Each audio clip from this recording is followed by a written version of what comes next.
that science fiction was basically a subgenre of fantasy, which I thought was a very curious argument, which I say is more of a modern interpretation of the genre, and not really consistent with what historically science fiction has been.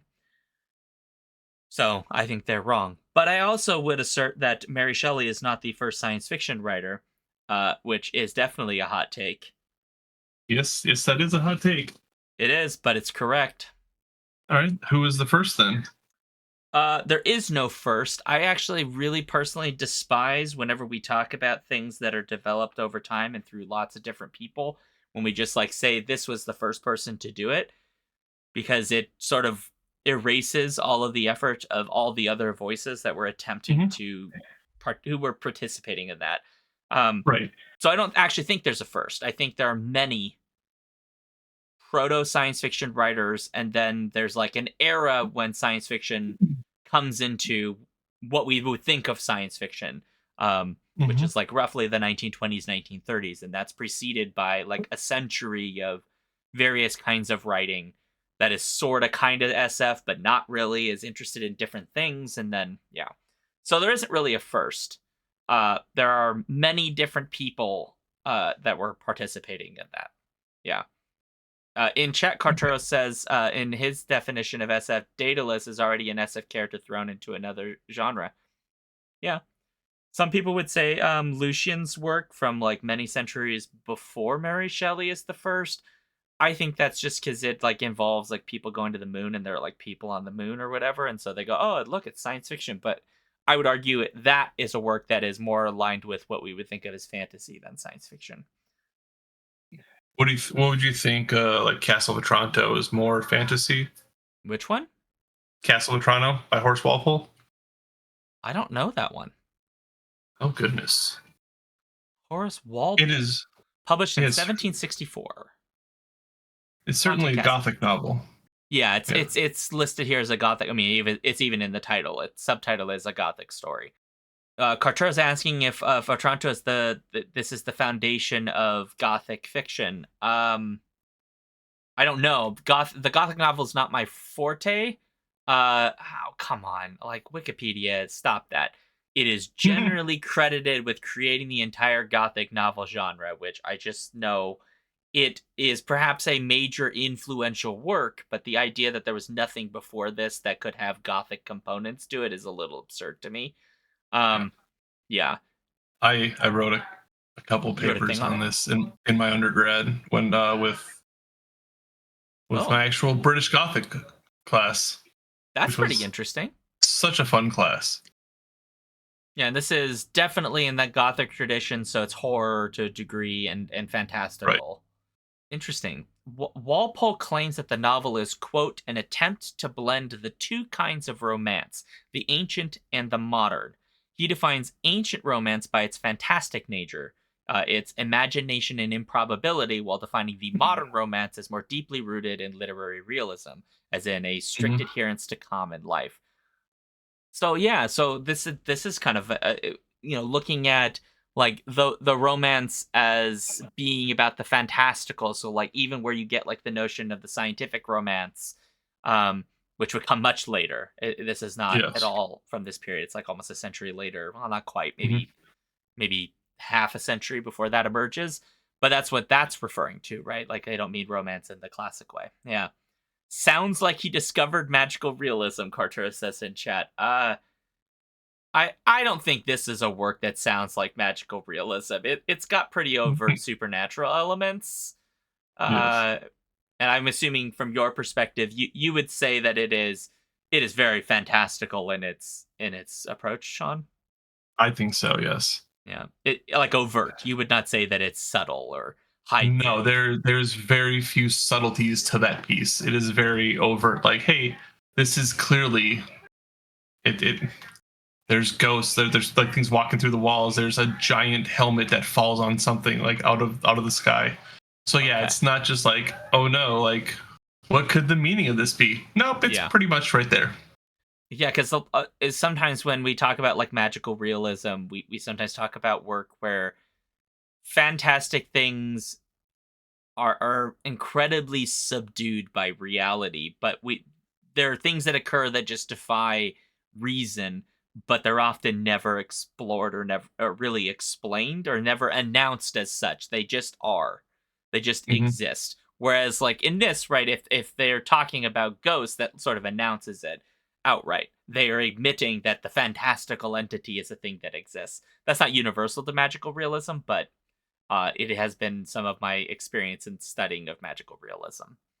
Castle of Otranto definitely helped pave the way for a piece like, Mary Shelley's Frankenstein. Oh, But certainly. Yeah. yeah, I think of Frankenstein more as a gothic novel than I do as science fiction. I don't want to be like, based on the definition of science and fiction, using those two words, Dr. Frankenstein uses his position as a scientist slash doctor. I'm not saying it is a strict science fiction novel, but because of what's in it, I think it starts off as a science fiction, but mainly, or not mainly, but then kind of shifts more into a gothic, like a romance style.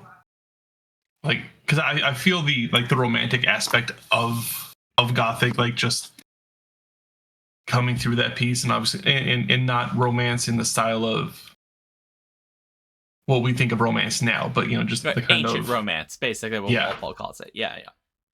Yeah, I mean, I would agree that I would say this about Shelley, that, and I've said this probably somewhere. Mary Shelley, you cannot talk about science fiction without talking about Mary Shelley, because even if you don't consider her work actual science fiction, if you just call it proto science fiction or even like earlier than proto, right? Future science fiction is indebted to her work. Period. Yes. Yeah. I mean, this is like saying oh, fantasy, like Shakespeare is not really a fantasy writer. In some respects he's not really, but some of his work becomes incredibly influential on the fantasy of the 20th century. Yeah. I mean, we can't ignore that. The sheer volume of novels based on Shakespeare plays. like Right. I yeah, mean, although I plus would yeah. we're getting 3 Frankenstein-esque films this year, so that they're Oh, working on Jesus. right now. Yeah, Dude, 3 there's different other actors. shit to adapt. Like, come on. No offense, like I get that the book is important and like the monster. He's like, oh, it's a very important character, all that, but like there's other gothic shit they could do. Yeah. Come on, guys. I mean, have they made an Anne Radcliffe novel? Or have they done her work as as any film? Let me double check. I don't believe so.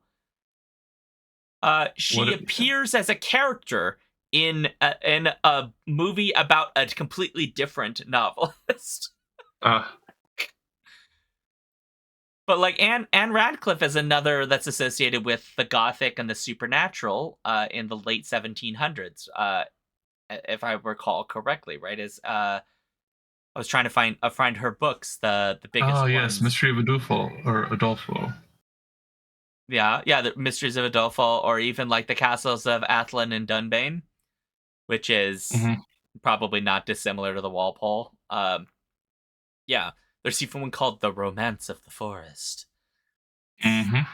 Ooh, it combines an air of mystery and suspense with an examination of the tension between hedonism and morality. Okay.